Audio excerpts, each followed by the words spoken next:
Kubor naga Khlam jong nong san Hima. Harangkat ke Jingtemu ban Pynsaphriang ya ke Jingtip ha ke ju kapor man penmi pisa na ka benda ke jingpang COVID-19 ki laingut kinong Delhi ki balami na Lashnong hau banai baladep ki lawan poi hanong ba Shilllong hanne ke sngi ka sautari ku naiwing ar hajar arpho ban yak chakmat ha ke jingelap jongki ya ka balatip kum ka road Ashram campaign kini ki laingut latip kerteng kum usit dharta data Amer Siddiqui bat kaneha chuta vidi kelami nanong ba Delhi hakasau tarik jongu benai baladep taka kali ke belapan wandur internet ban lek Pynsaphriang ya ka khubor ha ka bayade bat katai ke jingpang Khlam sekelai pautelik ki jela bat union territory ha ka jingjngai ka ba arpsan hajar kilometer katai ke Kynhun kelami nanong ba Delhi sha Uttarakhand bat poi siki khaput jong ka China sa Uttar Pradesh, Bihar, sa du kaput Nepal, bat hadin katay sa Bengal, bat kaput Bhutan. Kakanhun kalalejru sa Sikkim, bat kalay kendu ya orang ngelakay football bapawnam kari ubhay chung butia. Bat nangtay kalami pat banlej sa Assam, Arunachal Pradesh, Nagaland, Manipur, Agartala, bat mendakasngi kalapoy hanong ba Shilllong. Will happen tomorrow. However, during that time, we have seen on TV and read in the newspaper the distressing stories about lakhs of migrant workers. They were walking long distances to return to their home. It was not that we were not aware about their distress, but this pandemic has created a platform where their distress has been showcased. Like responsible citizens and sensitive, human beings, we were also moved and carried away by those footages, and we wanted to do something, some help. So we did whatever we could in our individual capacity, but we thought that it is important that we take extra step. That's how we started thinking, and the concept of Road Ashram came in this beautifully crafted car. Three of us are traveling 25,000 kilometers. Amar is our driver in chief.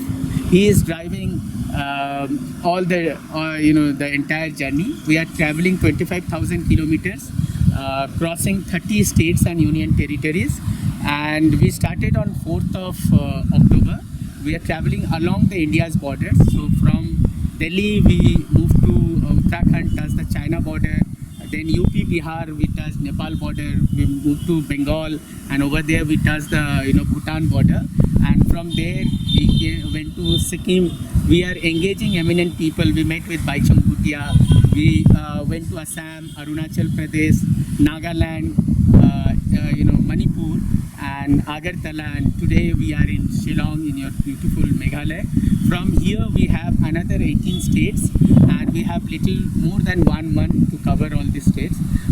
The objective of this campaign is to raise COVID awareness, also to raise funds for COVID. We are requesting people to donate to this campaign, Road Ashram. You can do that by logging into our website www.roadashram.in, and basically this health emergency has been converted in India into a huge humanitarian problem.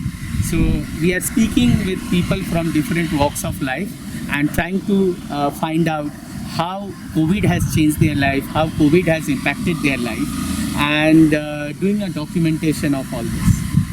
Being on the road for almost a month now has its own challenges, when we practically are living in the car. We only get out to sleep. Otherwise, we're in the car for 14 hours. So it's interesting, it's challenging. The roads sometimes are not very good, but there are a lot of people at the same time who help us if we get stuck. So, for example, in Arunachal, we got stuck in some mud because there were fresh rains.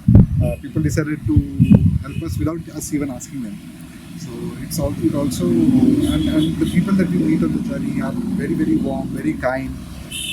Especially in the Northeast, we have seen that when people go out of their way to help us in whichever way they can, and people have been very generous with their time, and we have met so many people and learned so much from them. Other than that, in terms of challenges, finding hotels sometimes is difficult. Toilets on the road are still a challenge in this country. Sometimes we don't find petrol pumps or toilets for like hours together, and so that is difficult, definitely. It is not like it has its own expenses. Like we are spending on fuel, we are spending on food, we are spending on stay. So, and even as we are trying to keep it as basic as possible, it comes with its own need of resources, and the resources are being completely done from personal initiative. So it's no one's funding us, no one is there's no support as such.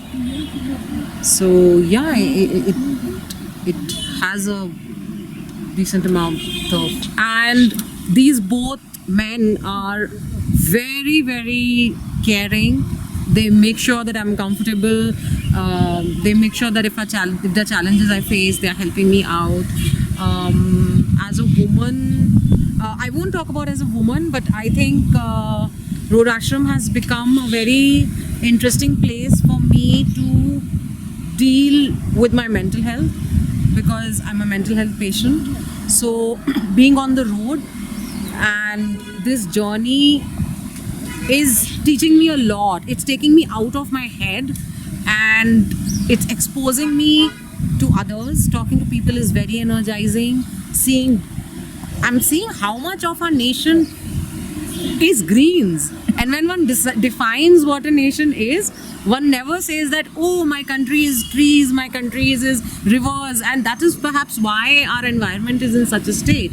So I think one needs to also go beyond. I mean, it's very important to talk about toilets. It's very important to talk about menstrual hygiene. So I'm just wondering that me with all my education, with all my privilege, if I struggle so much, I do not know I cannot even imagine the condition of menstrual hygiene of people who are working day in and day out. And we know it's a challenge in this country. And we know toilet hygiene is a challenge in this country. So it's not just about saving girl child, it's not about educating women, it's also about ensuring the basics. So that is, I would like to locate that problem in that larger context, and perhaps Road Ashram is about bringing that context into the picture.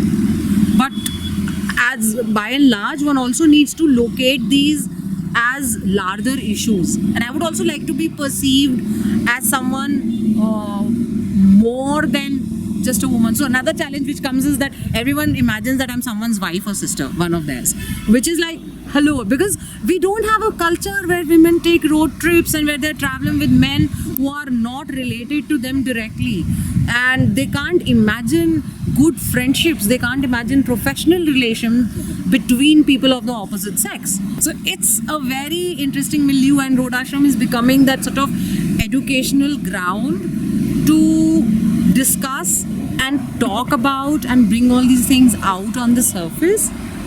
And I think nobody's really asked me, but I think we do not talk enough about mental health, and I think lockdown has impacted mental health a lot. Even if people have been kept at home, isolated, it affects, and there are no meters for stress. People can measure BP, they can't measure stress. And what happens when you lose your job? What happens when you have a salary cut? What happens when you don't have money to fill your rent? And these are, you don't have to be a patient of mental health. But as someone who suffers from bipolarity, this is becoming a very interesting space to understand how social conditions and mental health is related. So I think I've gone all over the place, but you could use what is helpful.